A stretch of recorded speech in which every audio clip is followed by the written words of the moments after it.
আসসালামু আলাইকুম। নতুন আরও একটি পর্বে আপনাদের সবাইকে স্বাগত। আজকের পর্বে তৈরি করে দেখাবো বিকেলে চায়ের সাথে সার্ভ করার মতো দারুণ মজার একটা স্ন্যাক্স রেসিপি। আশা করছি রেসিপিটা আপনাদের সকলের কাছে ভালো লাগবে।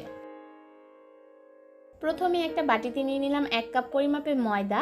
এর মধ্যে দিয়ে দিলাম 1 টেবিল চামচ চিনি, 1/4 চা চামচ লবণ, 1 চা চামচ দিলাম কালো জিরা।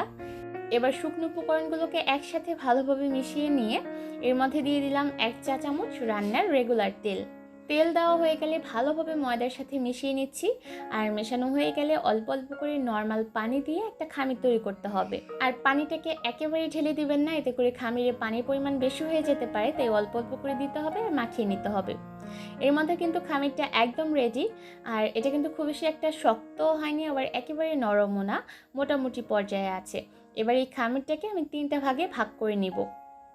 তারপর এই লেচিগুলো দিয়ে রুটি বেলে নিতে হবে। আর খুব ভালো হয় যে জায়গায় রুটিগুলো বেলে নেবেন সেখানে একটু শুকনো ময়দা ছড়িয়ে নিলে, এতে করে রুটিগুলো বেলে নিতে সুবিধা হবে। একইভাবে করে আমি সবগুলো রুটি বেলে নিয়েছি। এবার এই রুটিটার উপর একটা রুটি দিয়ে দিচ্ছি, তারপর সমান করে বিছিয়ে দিয়ে আবার আরেকটা রুটি দিয়ে দিচ্ছি। এবার এই 3টা রুটিকে একসাথে বেলে পাতলা করে নিতে হবে। যতটা সম্ভব পাতলা করে এই রুটিটাকে বেলে নিতে হবে। আর বেলে নেওয়া হয়ে গেলে একটা ছুরির সাহায্যে আমি কেটে নিচ্ছি।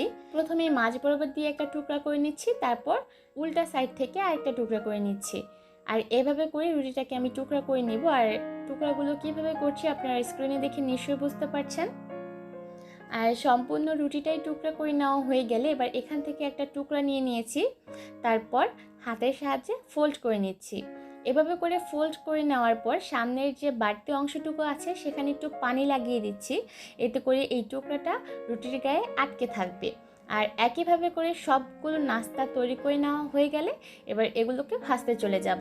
ভাজার জন্য চুলায় পর্যাপ্ত পরিমাণ তেল মিডিয়াম হিটে গরম করে নিয়েছি। এবার একে একে নাস্তাগুলোকে তেলে ছেড়ে দিতে হবে। শুরু থেকে শেষ পর্যন্ত চুলার আঁচ মিডিয়ামে রেখে এই নাস্তাগুলোকে ভাজতে হবে।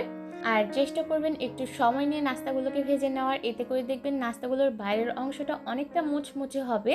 আর এই মুচমুচে ভাব অনেকক্ষণ পর্যন্ত বজায় থাকবে। আর কিছুক্ষণ পরপরই এভাবে চামচ দিয়ে একটু উল্টে পাল্টে দিবেন, এতে করে নাস্তার প্রতিটা সাইডেই সুন্দর একটা রং চলে আসবে।